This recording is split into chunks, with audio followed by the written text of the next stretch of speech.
buenas tardes y bienvenidos un día más, una semana más a esta que ya saben que es su casa. Un plato abierto que, como saben también desde hace algunos meses ya, grabamos a primera hora de la mañana, aunque se esté emitiendo a las 2:30 aproximadamente. A veces los programas de la actualidad tienen un problema cuando son grabados, y es que aunque pasen pocas horas pueden ocurrir muchas cosas en ese espacio de tiempo, y lo cierto es que sabemos que esta mañana han ocurrido muchas cosas de las que les han informado los servicios informativos, pero de las que nosotros no tenemos todavía conocimiento.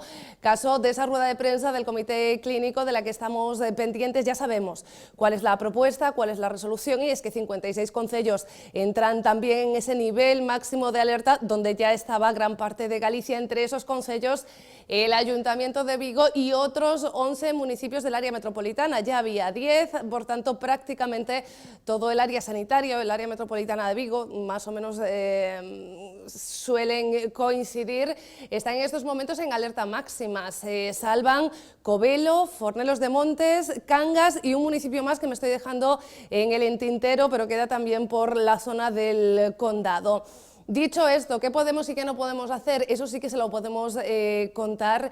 Saben ustedes que las reuniones, como hasta ahora ya en Vigo, están permitidas únicamente de 4 personas. Tenemos cierre perimetral en cada municipio. No nos podemos desplazar. En Vigo ya ocurría, aunque estábamos en el nivel medio-alto, salvo pues por motivos justificados y con justificante, laborales, sanitarios, de cuidados, docentes para estudiar o para impartir clase. En este caso sería laboral, el de los profesores. Únicamente en esas cuestiones nos podemos mover. Recuerden que las cifras están siendo muy complicadas. Superamos ya hoy los 2.500 casos activos en el área sanitaria de Vigo. La presión asistencial está muy alta. Hay 115 personas, creo recordar, ingresadas en el hospital. 20 son de estas las que están en la UCI. Por tanto, lo que nos piden en realidad los expertos, más allá de las medidas que implanten las administraciones, es que intentemos movernos lo menos posible, únicamente pues para aquellas cosas que son realmente necesarias. Nos piden algo así como un autoconfinamiento. Más cosas que podemos tener en el tintero esta mañana: la reunión entre el alcalde de Vigo y la delegada de la Xunta aquí en la ciudad. Saben que Marta Fernández Tapias la pedía el día 21 de septiembre, creo recordar que fue cuando tomó posesión.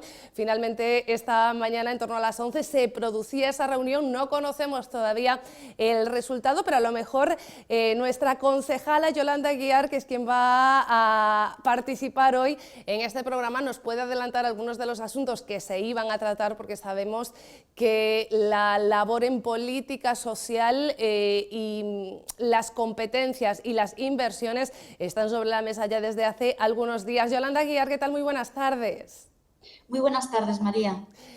Disculpa que estabas ahí, llevabas un rato esperando, pero sabes tú que la actualidad siempre manda. Este es un pequeño resumen de lo que sabemos y de lo que nos queda por saber, porque, por ejemplo, decía que estábamos pendientes de la reunión del Comité Clínico, de la rueda de prensa. De la reunión conocemos el resultado, no sabemos cuándo se activan estas medidas, porque primero tienen que ser publicadas en el DOGA, por ejemplo. Una de las consecuencias, que la hostelería tiene que cerrar, únicamente en terraza podrán trabajar y con comida para llevar. ¿Crees que puede un sector como este soportarlo en estos momentos? A ver, la hostelería, María, efectivamente está pasando por un momento crítico. Desde el Ayuntamiento nosotros hemos puesto en marcha, como sabes, numerosas medidas de exenciones fiscales, de rebaja o incluso exención total de tasas para aligerar un poco esa pesadísima carga que está soportando un sector que en la ciudad tiene, bueno, pues una amplia representación. Nosotros demandamos también, como decía el alcalde muy bien ayer, que la Xunta de Galicia active medidas de subvención directa a sectores que se están viendo cerrados y que están capitalizando, digamos, el grueso del cierre de la actividad económica, y ahí va a estar el Ayuntamiento. En el momento en que la Xunta ponga en marcha esa línea de ayudas directas a la hostelería, el Ayuntamiento estará ahí para coparticipar y para intentar paliar el golpe que esto está suponiendo para ellos. De todas formas, el cierre de la hostelería en los interiores de los establecimientos en Vigo tiene un impacto, yo creo que un poco menor, porque en Vigo el 80%, 80 y tantos por ciento de los establecimientos de hostelería tienen terraza y tienen espacios de terraza amplios y además, como muy bien sabes también, María, desde hace muchos años la hostelería de Vigo está exenta del pago de la tasa de las terrazas, es decir, tasa cero para ocupación de vía pública en la hostelería. Y bueno, eso va a mitigar un poco ahora esta nueva restricción del cierre de los interiores de los establecimientos, yo creo. Entiendo que, porque además ayer veíamos a los hosteleros protestando en Vigo y proponiendo ellos mismos también ese modelo valenciano en que todas las administraciones se implican de alguna manera, con la comunidad autónoma aportando el 50%, la Diputación Provincial, estamos hablando de Valencia en estos momentos, el 30% y los ayuntamientos el 20%, a los hosteleros decían que abogaban también por ese modelo valenciano. El alcalde de Vigo ayer también decía que si era así, bajo esas condiciones y con los ayuntamientos haciéndose cargo de repartir esas ayudas, él firmaba sí o sí. Yo entiendo que este asunto va a estar o está produciéndose en la reunión que está teniendo lugar esta mañana.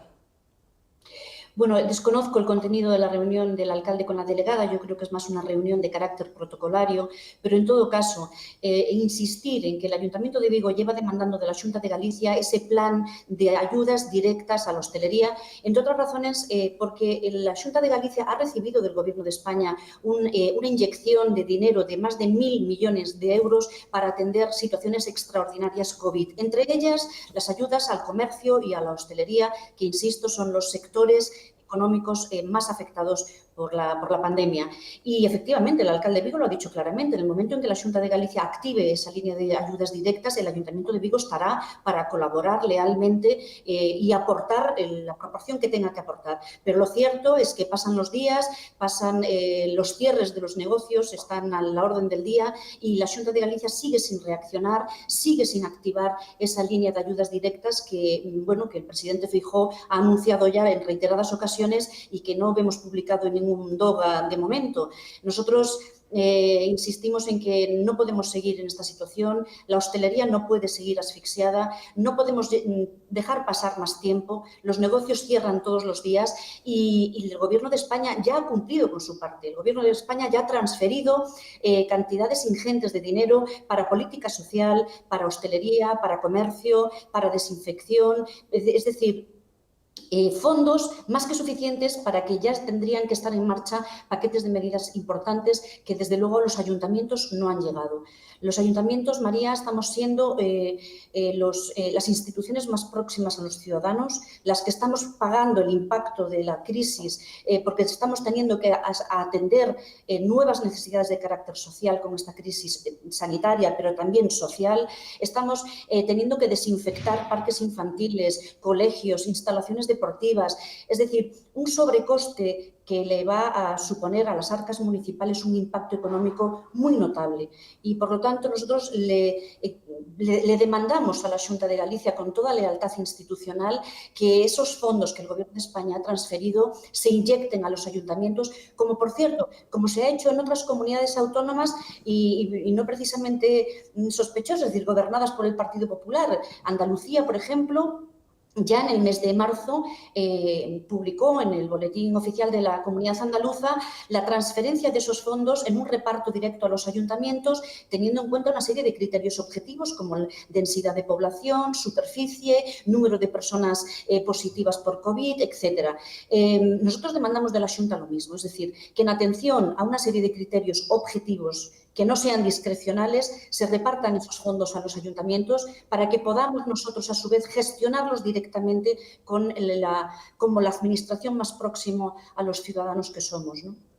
Concejala, que decías que entendías que era una reunión meramente protocolaria, pero es cierto que hay muchas exigencias que el Ayuntamiento de Vigo le hace a la Xunta de Galicia, muchas de ellas las trasladamos a través de los medios de comunicación, otras se materializan también vía registro, porque son muchas cartas, sabemos, las que desde las diferentes concejalías o incluso desde la alcaldía se envían a las consellerías o directamente al presidente de la Xunta. Entiendo que todos estos asuntos tendrán que estar en la reunión de esta mañana para para, bueno, pues pedir esas mayores inversiones que estábamos pidiendo, ¿no? El alcalde de Vigo hacía referencia ayer, por ejemplo, a esas 20 familias pendientes de desahucio en la ciudad de Vigo, a las ayudas sociales que sigue concediendo el ayuntamiento, y pedía a la Xunta soluciones urgentes para ellas. Entiendo que eso tendrá que estar en la reunión. Bueno, vamos a ver, María, como muy bien sabéis los medios de comunicación, el alcalde de Vigo, con quien tiene que tener interlocuciones con el presidente de la Xunta y, en su caso, con el consellero delegado de cada ramo, ¿no? El alcalde, como ya hizo público en su día, le mandó hace ya muchos meses una carta al presidente Feijóo, en cuanto Feijóo tomó posesión en este nuevo mandato como presidente de la Xunta, con las demandas históricas de la ciudad de Vigo, carta que a día de hoy no ha sido respondida todavía por el presidente de la Xunta. No ha habido ninguna clase de interlocución del presidente de la Xunta con la ciudad más importante de Galicia y, por lo tanto, yo creo que eso lo dice todo. A partir de ahí, nosotros seguiremos como concejales y como gobierno demandando para la ciudad aquello que la ciudad le corresponde por derecho. Nosotros no estamos en una reivindicación por estar, sino que entendemos como ciudad más poblada, con mayor actividad económica, con mayor número de dependientes, con mayor número de personas mayores que viven solas, con mayor número de demandantes de vivienda protegida de toda Galicia. Es una ciudad que necesita ya de una vez por todas que la Xunta de Galicia mire para esta ciudad, que atienda las necesidades de esta ciudad, que son innumerables, entre otras razones por lo que yo digo, porque somos la ciudad más grande de Galicia y, por lo tanto, las demandas son muchas y variadas. Y, además, históricamente no atendidas, y ese es el problema, ¿no? Volviendo a la política social, hablar de cifras a veces es complicado, lo decimos siempre estamos hablando de personas. Cuando nos referimos a esas cifras, da igual que estemos hablando de casos activos en COVID-19, que siempre son personas que tienen la enfermedad o el virus activo en este momento, o que estemos hablando de las cifras de servicios sociales, que son personas que tienen que acudir a servicios sociales, a política social del Concello de Vigo, para buscar soluciones. En la primera ola anunciabais de cifras que crecían exponencialmente. En la segunda ola esas cifras se consolidaban. Tengo que preguntar cómo están en esa tercera ola. ¿Los empleos siguen sufriendo y, por tanto, las familias vuelven a verse faltas de recursos? Sí, María, en esta tercera ola la verdad es que la incidencia de crecimiento de usuarios en los servicios sociales que no eran anteriormente, no acudían a los servicios sociales, está en torno a un 30% de incremento. Es decir, un 30% de las personas que estamos atendiendo en este momento desde los servicios sociales son personas que nunca habían acudido a nuestros servicios y que además no tienen perfil de usuario de servicios sociales de forma estructural, digamos, sino que son usuarios que de forma coyuntural son unidades de convivencia que se han visto a lo mejor con los dos progenitores con hijos menores en el paro o pendientes de cobrar un ERTE. Tenemos familias que se han quedado sin subsidios, sin prestación y que acuden a nosotros, y nosotros con toda la estrategia que tenemos montada de prestación, de ayudas de emergencia, de ayudas al alquiler, de ayudas al pago de hipotecas, incluso de tarjeta de alimentos, estamos ayudando a estas familias como no podía ser de otra manera. Entiendo que este tipo de usuario va a ser un usuario, insisto, de carácter coyuntural, es decir, que entra ahora en los servicios sociales y que previsiblemente, cuando comience la reactivación económica, cuando la vacuna ya empiece a dejarnos ver la luz, abandonarán nuestros servicios y además vamos a procurar que eso sea así, ¿no? Es decir, que vuelvan a la normalización de sus vidas. Hemos incrementado notablemente también el número de usuarios que estamos atendiendo. Para que nos hagamos una idea, tenemos un 40% más de usuarios de los que tuvimos en el ejercicio anterior y esa carga de trabajo pues se está notando, claro, se está notando mucho en nuestra concejalía y en el esfuerzo adicional que tienen que hacer los funcionarios y los trabajadores de la concejalía para llegar a todas estas personas en un tiempo razonable. Yolanda, perdona que insista en las cifras cuando, de hecho, estoy diciendo que las cifras no son lo importante. ¿Ese 30% de crecimiento es con respecto a la situación inicial, pongamos principios de 2020, o es con respecto a la segunda o a la primera ola? No, me estoy refiriendo con respecto al ejercicio anterior, al año anterior. Es decir, desde marzo de 2020, desde que estalló la pandemia, hasta diciembre, con respecto al mismo periodo del año anterior. Es el hemos quitado esos 3 primeros meses para hacer un año más o menos natural y hacer la comparativa entre ambos años, ambos ejercicios. Las ayudas de emergencia también se han incrementado notablemente en función también del número de usuarios y de ese nuevo perfil de usuario que te explicaba que demanda ahora, bueno, prestaciones municipales que antes no demandaba, claro. Se espera volver a la normalidad, lo esperamos todos, más pronto que tarde. Con todo, hay cosas que han ido evolucionando en este tiempo que probablemente se quedarán ahí. Pues mira, sabemos que las entrevistas por videoconferencia pueden ser una buena opción cuando hay una distancia física, aunque ya no necesitemos la distancia social, y sabemos que, por ejemplo, hay mecanismos que habéis tomado en servicios sociales en el Concello de Vigo que están funcionando bien y que se van a mantener.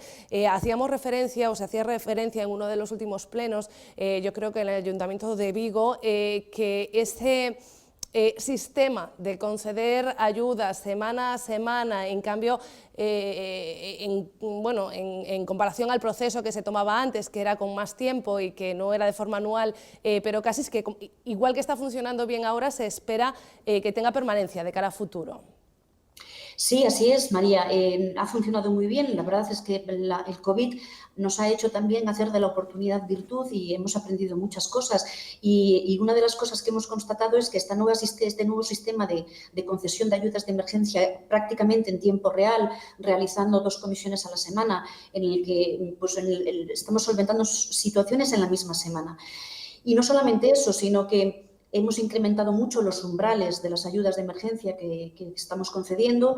En las nuevas bases de la convocatoria que ha entrado en vigor ahora, el día 1 de enero, hemos incrementado mucho las ayudas que se conceden para el pago del alquiler o de soluciones habitacionales alternativas con el fin de evitar desahucios. Y bueno, entendíamos que había que actualizar esos umbrales por cuanto el mercado inmobiliario está como está y los alquileres están francamente por las nubes. Y creo que se va a notar. Hemos incrementado en 100 euros cada uno de los tramos de las ayudas al alquiler y hemos incrementado también notablemente el importe de las tarjetas de alimentos por cada unidad familiar. Esto nos va a permitir, nos está permitiendo, de hecho, parar muchos desahucios, es decir, frenar que las familias entren en situación de impago del alquiler y acaben finalmente en los juzgados demandados por impago. Estamos también dando ahora ayudas para el pago de las cuotas de las comunidades de propietarios, que hemos notado que durante la pandemia las familias tenían, aún siendo propietarias de un inmueble, estaban teniendo dificultades para pagar la comunidad de propietarios y también estamos concediendo ayudas para que no exista al salir de la pandemia, que no existan esas deudas comunitarias, y yo creo que es un buen sistema y desde luego es un sistema que ha venido para quedarse.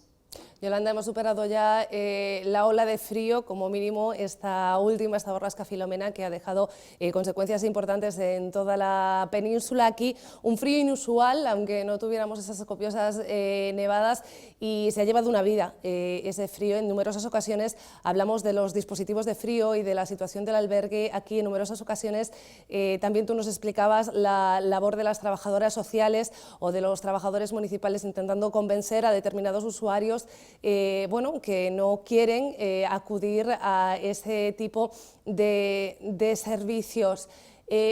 ¿Se puede atajar una situación así? ¿Se puede llegar a atajar una muerte en una situación de frío excepcional como la que hemos vivido? ¿Se puede llegar a obligar?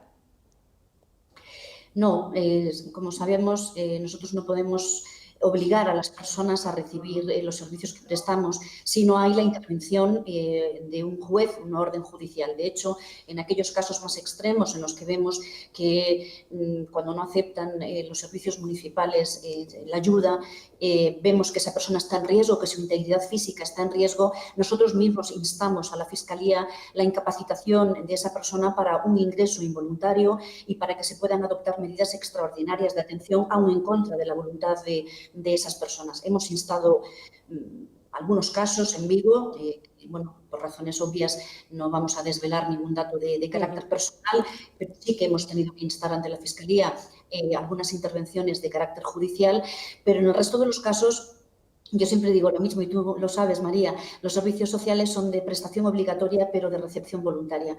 Aún así, estamos haciendo un trabajo muy intensivo con las personas en situación de calle, con las personas sin hogar. En este momento tenemos a 38 personas alojadas en el albergue municipal y a 62 personas alojadas en hoteles y hostales. Pero no solamente estamos trabajando intensivamente con darles alojamiento, sino que se les está prestando un servicio de carácter integral, es decir, se les hace un seguimiento de carácter social por parte de una trabajadora social y por parte de un técnico de inclusión social, que se les hace un seguimiento semanal de estas personas, se les ayuda a adquirir ciertas habilidades y competencias para la búsqueda activa de empleo o para la búsqueda de solución habitacional alternativa. Cuando encontramos solución habitacional alternativa, el ayuntamiento les financia el pago de la fianza o de las 2 o 3 primeras mensualidades para que puedan arrancar y puedan comenzar una vida más normalizada. Hemos tenido muchos casos de éxito en este trato individualizado, con proyectos individualizados con cada una de estas personas. Hay muchas personas en situación de calle que gracias a este trabajo de carácter más integral, de inclusión laboral y social, no han vuelto a situación de calle, con lo cual estamos satisfechos. Incluso un buen número de estas personas han encontrado un puesto de trabajo y han salido al mercado laboral, lo cual es una enorme satisfacción.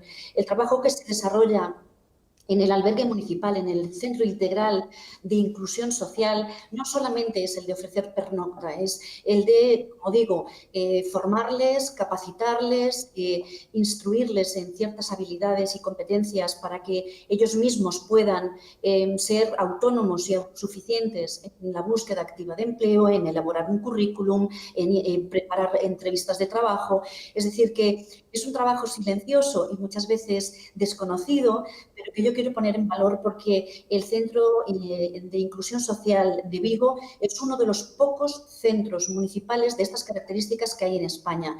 Y está funcionando con proyectos sociales individualizados y tratando a las personas con dignidad y como personas, no dando nunca nada por perdido. Sí que hay un porcentaje, y todos lo sabemos y todos lo conocemos, hay un porcentaje menor, pero un porcentaje que no tiene esa salida, porque son ya personas que ya tienen una situación de calle estructural a lo largo de su vida y ya son personas que además tienen patologías de otro tipo, patologías de carácter mental o tienen adicciones, que son casos ya mucho más complicados de resolver.